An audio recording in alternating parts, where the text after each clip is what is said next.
Um país, obviamente, outro país, é o das Amazonas. Um povo que estava lá indígena, misturado pelos jesuítas, uns com os outros, e mesclados com a quantidade pequena, mas razoável, de brancos e pretos. Organizou-se como um povo diferente dos caboclos.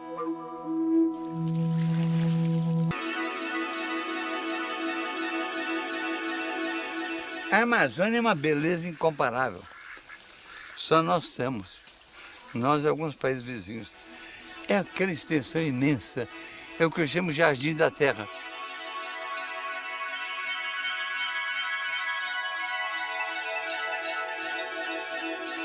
A exuberância e o mistério fizeram com que a Amazônia entrasse na história como um reino do mito. Era o Eldorado, lugar fabuloso do ouro, da prata e dos minerais preciosos.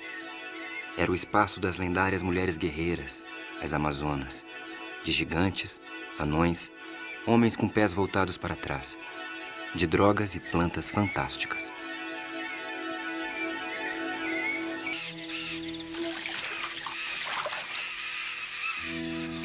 O índio e o caboclo, sobretudo, chamavam de rios os grandes volumes de águas correntes. Riozinhos, alguns afluentes mais estreitos, mas em que a luminosidade chegava até a água.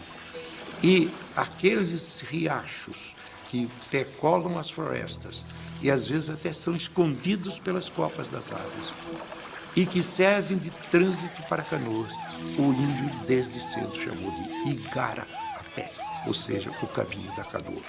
Acho lindo isso. As populações indígenas que habitavam a várzea do Amazonas eram numerosíssimas. Viviam com grande abundância, formando aldeamentos de quilômetros ao longo do rio. Todo o esplendor desaparece em bem menos de um século.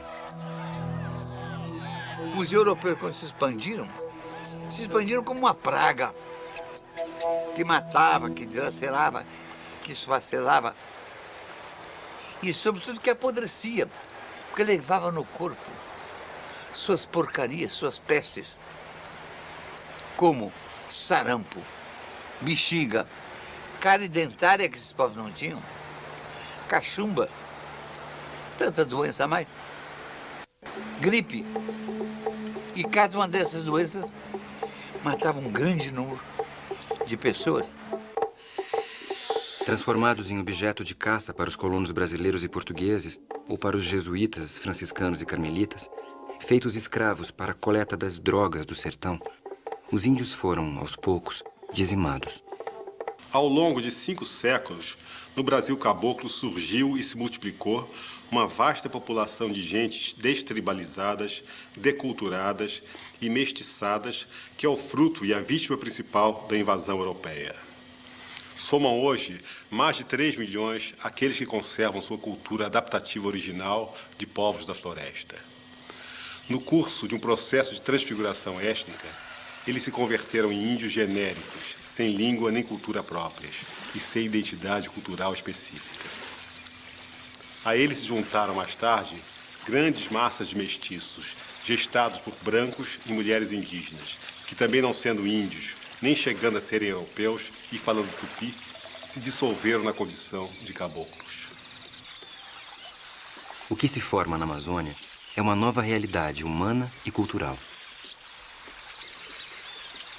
O caboclo não era índio, o caboclo não era português. O caboclo falava tupi, como língua do estrangeiro que ele aprendeu. Porque naquela zona ninguém falava tupi. Foi o jesuíta que ele traduziu. Na região amazônica, até o segundo reinado, a língua portuguesa não era hegemônica na região amazônica. Não se falava português correntemente, mesmo em cidades como Belém e Manaus. A população, realmente o povo da região amazônica, se comunicava na língua portuguesa como segunda língua e se comunicava no que se chama de tupi-guarani moderno, que é o Nhengatu, ou seja, a boa língua. A língua portuguesa só começa a penetrar na região amazônica com a política de Dom Pedro II de realizar é a hegemonização da língua na região.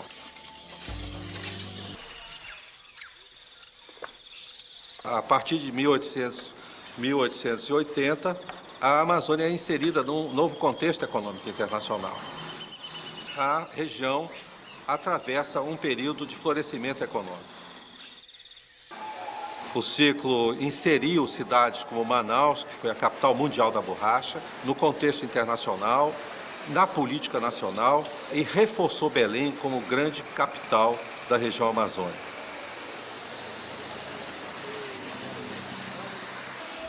A Amazônia foi ocupada no fim do século XIX e começo do século XX por cearenses. Você olha o caboclo amazônico, aquele caboclo que flecha, que anda de arpão, que rema canoa, você pensa que ele é descendente de índio, ele é descendente de índio cearense, ele é descendente de índio cariri.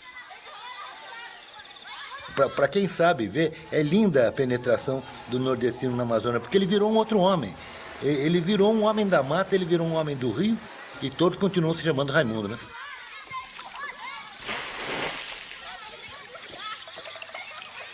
Logo que acabou a Primeira Guerra Mundial, o que se viu na região foi a debandada completa. Famílias inteiras embarcaram de Manaus escapando, empresários se suicidaram, casas começaram a ruir, palacetes invadidos pela selva a partir daí. E a região entrou num marasmo e numa crise tão profunda que a cidade de Manaus, que foi uma das primeiras cidades da América do Sul a ter telefone, luz elétrica, bondes, sistema de bondes, em 1955 não tinha mais sequer luz elétrica. Até que, com a ditadura militar e a megalomania dos militares, eles resolveram fazer o que eles chamavam de integração regional e puxar a região atrasada para a modernidade. Loteou a região aos grandes grupos econômicos internacionais. E aí começa a via crucis da região. O que ocorre na região nesse período? Uma intensificação dos conflitos agrários, uma agressão aos territórios indígenas, a destruição e o contato dos povos indígenas que estavam isolados até aquele presente momento.